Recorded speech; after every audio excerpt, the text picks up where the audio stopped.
그 여자네 집을 읽으면서 돌이켜보니 행촌리의 그 흔한 살구나무 중에서도 곱단이네 살구나무는 특별했던 것 같다. 다 같은 초가집 중에서도 만드기에겐 곱단이네 지붕이 유난히 샛노랬던 것처럼 그 흔해 빠진 꽈리나무 중에서 곱단이네 꽈리나무만이 특별했던 것처럼 곱단이네는 행촌리 윗말 찻집이었다. 뒷동산에서 흘러내린 개울물이 곱단이네를 휘돌아 아랫말로 흐르면서 만드기네 문전옥답 논빼미를 지나게 돼 있었다. 곱단이네 살구나무는 곱단이 아버지가 딸과 딸의 동무들을 위해 튼튼한 그네를 매줄 정도로 큰 나무였다. 만드기는 아마 개울물이 하얗게 실어 나르는 살구꽃을 연서처럼 울렁거리며 바라보았을 것이다. 1945년 봄에도 행촌리에 살구꽃 피고 꽈리꽃, 오랑캐꽃, 자운형이 피었을까? 그럴 리 없건만 괜히 안 피고 말았을 것 같다. 그 꽃들이 피어나기 전에 만드기와 곱단이의 연애도 끝나고 말았을까? 만학이던 만드기는 읍내의 4년제 중학교를 졸업하자마자 징병으로 끌려나갔다. 며칠간의 여유는 있었고 양가에서는 그 사이에 혼사를 치르려고 했다. 연애 못 걸어본 총각도 씨라도 남기려고 서둘러 혼처를 구해 혼사를 치르는 일이 흔할 때였다. 더군다나 만드기는 외아들이었고 사주단자는 건네지 않았어도 서로 연애 건다는 걸 온 동네가 아는 각식감이 있었다. 그러나 그는 한사코 혼사 치르기를 거부했다. 그건 그의 사랑법이었을 것이다. 남들이 다 안 알아줘도 곱단이한테만은 그의 사랑법을 이해시키려고 잔설이 아직 남아있는 이른 봄의 으스름 달밤을 새벽 달기 울 때까지 곱단이를 끌고 다녔다고 한다. 곱단이가 그의 제안에 마음으로부터 승복했는지 안 했는지 알 길이 없다. 그러나 끌려다니지를 않고 어디 방앗간 같은 데서 밤을 지냈다고 해도 만드기의 손길이 곱단이의 젖가슴도 범하질 못하였으리라는 걸 곱단이의 부모도 마을 사람들도 믿었다. 그런 시대였다. 순결한 시대였는지 바보 같은 시대였는지는 모르지만 그때 우리가 존중한 법도라는 건 그런 거였다.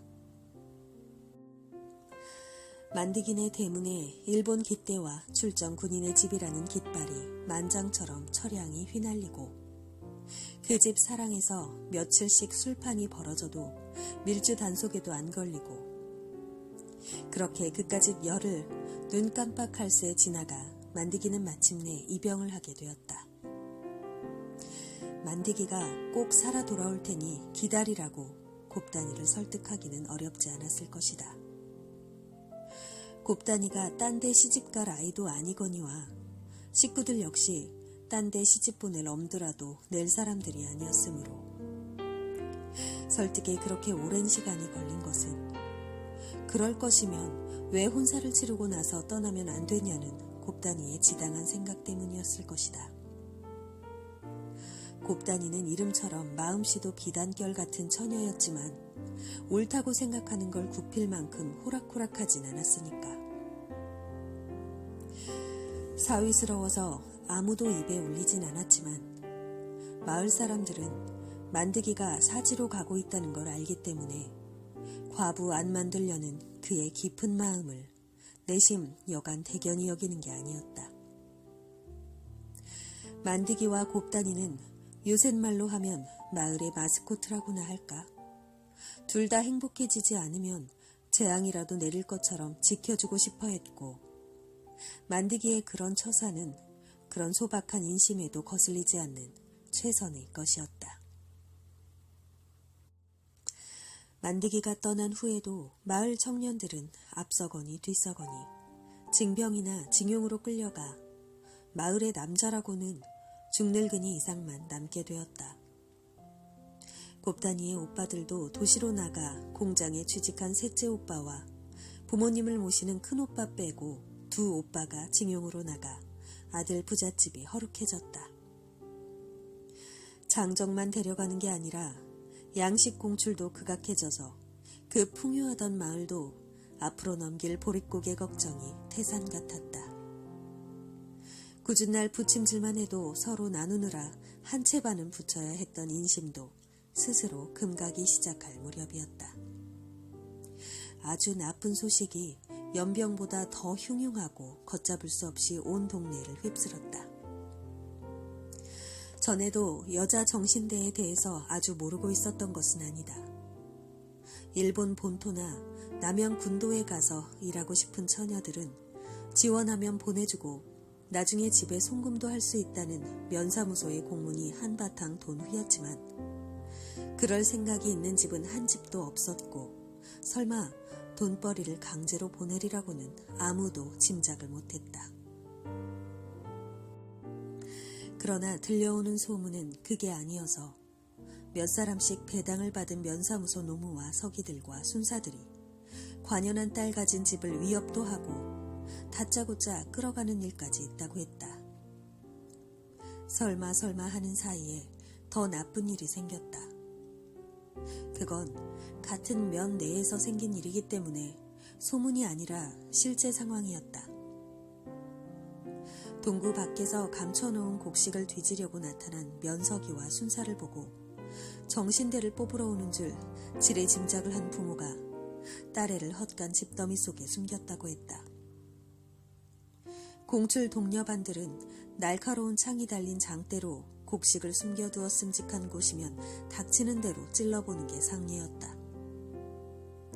헛간에 집가리로 창을 들이려는 것과 그 부모네들이 안 된다고 비명을 지른 것은 거의 동시였다. 창 끝에 처녀의 살점이 묻어나왔다고도 하고 외진 창자가 묻어나왔다고도 하고 처녀는 그 자리에서 죽었다고도 하고 피를 많이 흘리면서 달구지로 읍내 병원으로 실려갔는데 죽었는지 살았는지 모른다고도 했다. 아무튼 그 소문의 파문은 온 면 내의 딸 가진 집을 주야로 가위 눌리게 했다. 끔찍한 일이었다.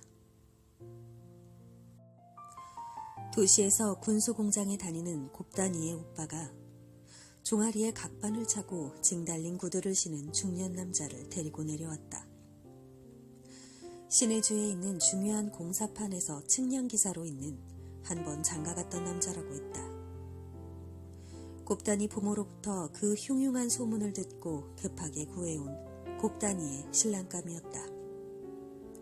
첫 장가든 부인이 10년이 가깝도록 아이를 못 낳아 내치고 새 장가를 든다는 그는 곱다니의 그 고운 얼굴보다는 별로 크지 않은 엉덩이만 유심히 보면서 글쎄 아이를 잘 낳을 수 있을까? 연방 고개를 갸우뚱 그닥 탐탁지 않아 했다고 한다. 그러나 워낙 총각이 씨가 마른 시대였다. 게다가 지금 그 늙은 신랑감이 하고 있는 일은 군사적인 중요한 일이라 징용은 절로 면제된다고 한다. 곱다니네는 그 고운 딸을 번갯불에 콩 구워 먹듯이 그 제취자리로 보내버렸다. 곱다니가 어떤 심정으로 그 혼사에 응했는지는 알 길이 없다. 피를 보면 멀쩡한 사람도 정신이 횟가닥해진다고 하지 않는가. 피 묻은 소문도 마찬가지였다. 곱다니네 식구뿐 아니라 마을 사람들도 이성을 잃고 말았다. 만드기와 곱다니의 연애를 어여삐 여기고 스스로 증인이 된 마을 어른들도 이제 곱다니를 위해 할 수 있는 일은 일본군한테 내주지 않는 일뿐이었다. 더군다나 곱다니 어머니는 피가 무서워 닭모가지 하나 못 비트는 착하디 착한 위인이었다. 그 피 묻은 소문에 살이 떨려 우두망찰했을 것이다. 곱다니는 만드기와의 언약을 저버리고 딴 데로 시집을 가느니 차라리 죽고 싶었을 것이다. 그러나 그녀도 스스로 제 목숨을 끊을 만큼 모질지는 못했다. 죽은 것과 마찬가지로 넋을 놓아버리는 게 고작이었을 것이다. 곱단인에서 혼사를 치르고 사흘 만에 신랑을 따라 집을 떠나는 곱단이는 사자를 분단장해 놓은 것처럼 섬뜩하니 표정이라고는 없었다. 멀고 먼 신의주로 시집가 첫 근친도 오기 전에 해방이 되었다. 그는 19에 떠난 지붕 노란 집에 다시 돌아오지 못했다. 우리 고장은 아슬아슬하게 38 이남이 되어 북조선의 신의주와는 길이 막히고 말았다. 만디기는 살아서 돌아왔다. 그 이듬해 봄 만디기는 같은 행촌이 처녀인 순애와 혼사를 치렀다. 순애는 투덕투덕 복있게 생긴 처녀였지만 곱단이에겐 될 것도 아니었다. 혼삿날 마을 풍속대로 신랑을 달았는데 군대나 징용 갔다가 심성이 거칠 대로 거칠어져 돌아온 청년들이 어찌나 호되게 신랑 발바닥을 때렸던지 만드기가 엉엉 울었다고 한다. 만드기 또한 군대 가서 고초를 겪을 만큼 겪었는데 그까지 장난삼아 치는 매를 못 견디어 울었을까? 울고 싶어, 실컷 울고 싶었을 것 같다. 이렇게 만드기의 일거수일투족을 곱단이와 연관지어 생각하고 싶은 게 아직도 두 사람의 어여쁜 사랑을 못 잊어 하는 마을 사람들의 심정이었으니 그리로 시집간 순애의 마음도 편치는 않았을 것이다. 그러나 두 사람은 마을 사람들이 금시를 확인해 볼 겨를도 없이 곧 서울로 세간을 냈다. 외아들이었지만 서울 누나가 동생의 일자리를 구해놓고 데려갔다. 6.25 전쟁 후 38선 대신 그어진 휴전선은 행촌리를 휴전선 이북당으로 만들어 놓았다. 그동안 서로 만나지는 못했어도 귀향길에 만디기가 순애하고 곧잘 산다는 소식 정도는 들을 수 있었는데 그나마 못 듣게 되었다. 6.25 전쟁 때 죽지 않았으면 같은 서울 하늘 밑 어dim에 살아있겠거니 문득문득 생각이 나던 것도 잠시 만디기는 내 기억 속에서 아주 사라져버렸다. 서울살이라는 게 촌수 닿는 친척도 결혼 청첩장이나 부고나 받아야 마지못해 챙길 정도로 이해관계가 닿지 않는 인간관계는 지딱지딱 잊게 돼 있었다. 만디기를 서울에서 다시 만난 지는 채 10년도 안 된다. 지금은 돌아가셨지만 그때까지는 생존해 계시던 삼촌이 우리 고향 군민회에 가보고 싶다고 하셔서 모시고 간 자리에서였다. 실향민들이 마음을 달래려는 자리가 흔히 그렇듯이 노인네들 천지였다. 매년 열리는 군민회의라지만 삼촌처럼 처음 간 분은 서로 알아보는데도 한참 시간이 걸렸다. 알아보는 걸 도와주려는 주최 측의 배려로 면 단위로 나눠서 자리를 잡았고 우리끼리 다시 리 단위로 무리를 만들었다. 행촌리는 나하고 삼촌하고 난 모르는 노부부 4사람밖에 없었다. 그 이듬해 돌아가신 삼촌은 그때도 이미 80 가까운 연세셔서 고향의 흙냄새 대신 고향 사람 채취라도 맡고 싶은 마음에 느닷없이 군민의 나들이를 하고 싶어 한 것 같다. 죽을 날이 가까우면 안 하던 짓을 하게 되는 걸 자손들은 가벼운 망령 정도로 취급했다. 오죽해야 조카가 모시고 가게 됐을까. 행촌이 노신사도 삼촌을 알아보는 것 같지 않았다. 그냥 어른 대접으로 행촌리 살던 아무개라고 공손하게 인사를 했지만 나는 별로 귀담아 듣지 않아 못 알아들었다. 나중에 그가 나에게 명함을 주며 인사를 청하지 않았으면 아마 끝까지 못 알아보았을 것이다. 무슨 전업사 대표 장만득으로 돼 있는 명함을 보고 나서야 뭔가 이상해서 다시 한번 쳐다보니 젊은 날에 그가 어디 숨어 있다가 고개를 내밀듯이 분명하게 떠올랐다. 몸집도 별로 불지 않고 얼굴도 잘 늙지 않는 동안이었다. 나하고 그는 그닥 친한 사이가 아니었다. 그는 곱단이 것이었으므로 당시에 우리 또래들은 다들 그를 소 닭 보듯 하는 걸 예절로 알았다. 그건 장만득 씨도 마찬가지였을 것이다. 그는 워낙 마을에서 유명했지만 유명인사가 팬을 알아보란 법은 없다. 나는 그에게 하나도 안 변했다고 말하고 나서 쑥스럽게 웃었다. 한참 동안 못 알아본 주제에 그건 말도 안 되는 소리였기 때문이다. 순애를 떠올리는 건 더욱 불가능했다. 이 유복하고 금실 좋아 보이는 노부부 중 한쪽이 순애인지도 자신이 없었다.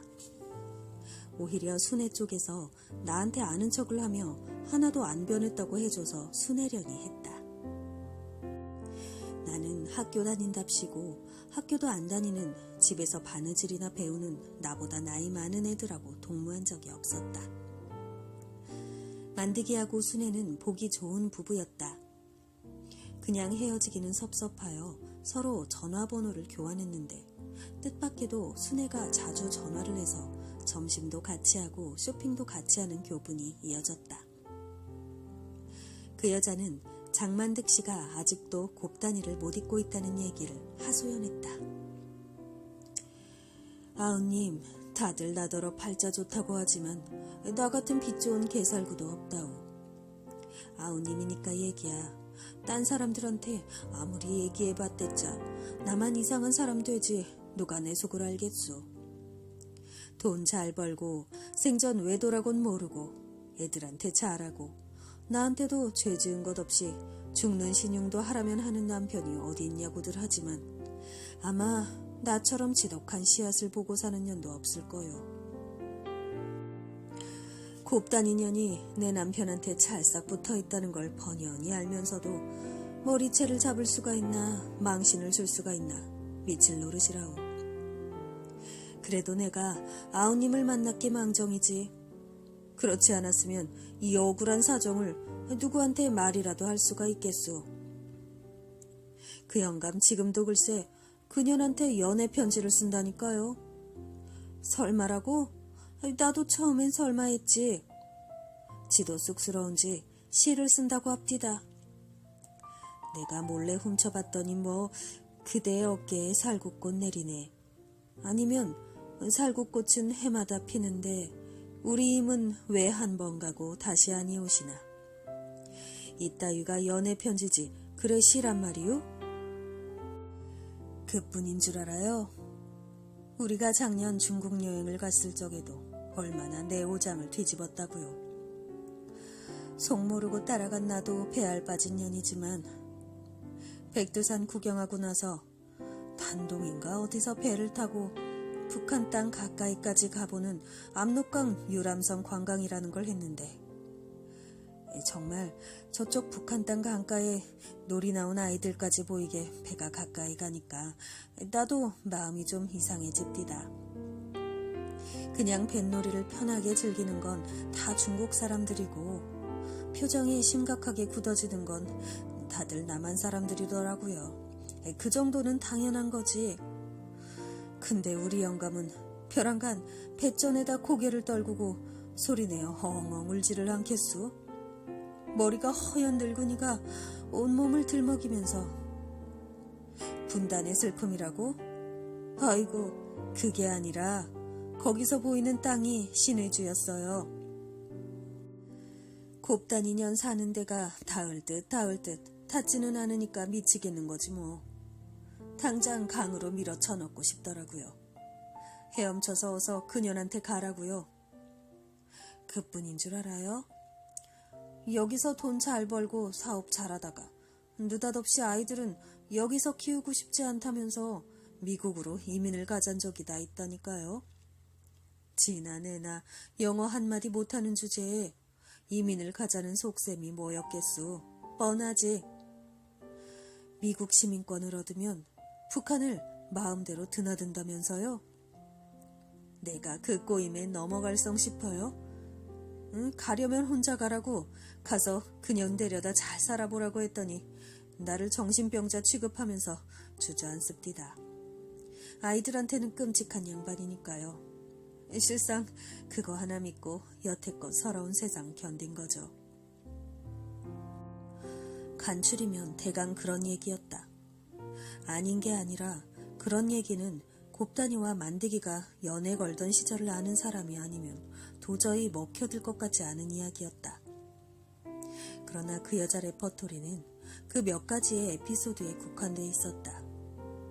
아직도 만드기가 곱단이 생각만 한다는 증거를 더는 대지 못했고, 나도 비슷한 얘기를 하도 여러 번 들으니까 넌더리가 나면서 그 여자보다는 장만득 씨가 불쌍해질 무렵 그 여자의 부음을 듣게 됐다. 장만득 씨가 상처를 한 것이다.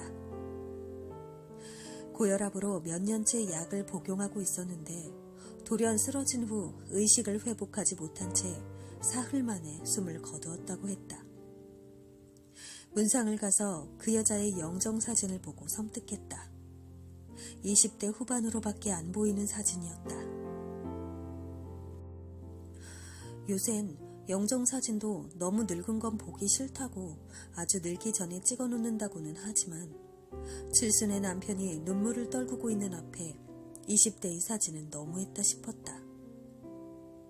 자식들이 문상객들의 그런 눈치를 채고 어머니는 평소에도 나 죽거든 늙어 빠진 영정 쓰지 말라고 부탁하시더니 돌아가신 후 보니까 손수 마련해 놓으신 영정사진이 있더라고 했다.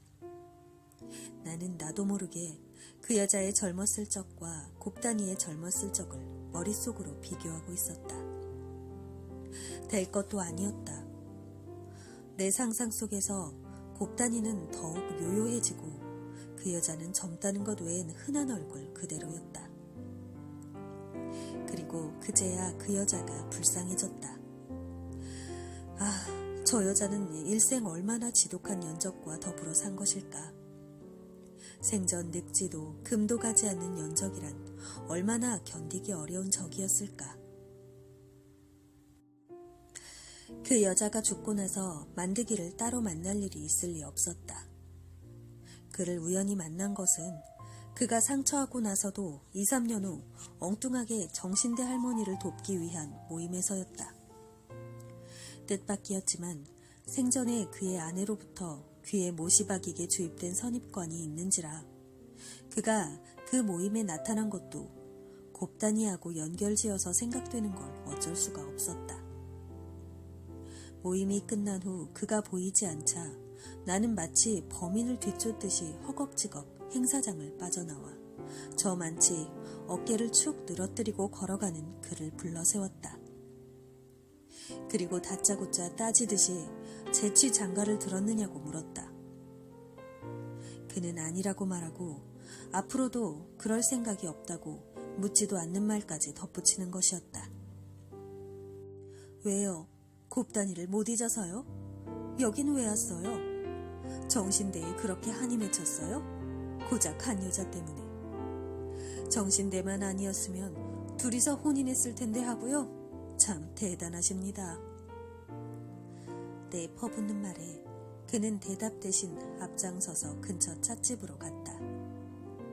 그 나이에 아직도 싱그러움이 남아있는 노인을 마치 순애인 억시 씬 것처럼 꼬부장한 마음으로 바라보았다. 그가 나직나직 말했다.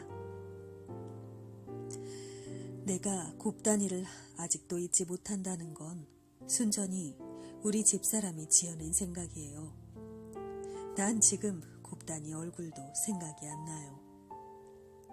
우리 집사람이 줄기차게 이를 집어주지 않았으면 아마 이름도 잊어버렸을 거예요. 내가 곱단이를 그리워했다면 그건 아마 누구에게나 있을 수 있는 젊은 날에 대한 아련한 향수였겠지요. 아름다운 내 고향에서 보낸 젊은 날을 문득문득 그리워하는 것도 죄가 되나요? 내가 유람선 위에서 운 것도 저게 정말 북한 땅일까? 남의 나라에서 바라보니 이렇게 지척인데 내 나라에선 왜 그렇게 멀었을까? 그게 서럽고 부끄러워 나도 모르게 눈물이 받친 거지. 거기가 신의 주라는 건 별로 중요하지 않았어요. 오늘 여기 오게 된 것도 글쎄요. 내가 한 짓도 내가 설명할 수 있을 것 같지 않지만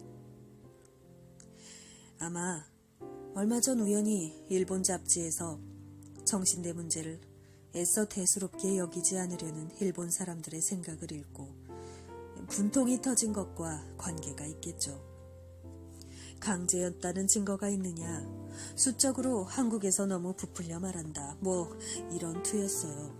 범죄의식이 전혀 없더군요. 그걸 참을 수가 없었어요. 비록 곱다니의 얼굴은 생각나지 않지만 나는 지금도 생생하게 느낄 수가 있어요. 곱다니가 딴 데로 시집가면서 느꼈을 분하고 억울하고 절망적인 심정을요. 나는 정신대 할머니처럼 직접 당한 사람들의 원한에다 그걸 면한 사람들의 한까지 보태고 싶었어요. 당한 사람이나 면한 사람이나 똑같이 그 제국주의적 폭력의 희생자였다고 생각해요. 면하긴 했지만 면하기 위해 어떻게들 했나요? 강도의 폭력을 피하기 위해서 얼떨결에 10층에서 뛰어내려 죽었다고 강도의 죄가 없고 자살이 되나요? 삼천리 강산 방방곡곡에서 사랑의 기쁨, 그 향기로운 숨결을 모조리 질식시켜버리니 그 천인 공노할 범죄를 잊어버린다면 우리는 사람도 아니죠. 당한 자의 한에다가 면한 자의 분노까지 보태고 싶은 내 마음 알겠어요? 장만득 씨의 눈에 눈물이 그렁해졌다.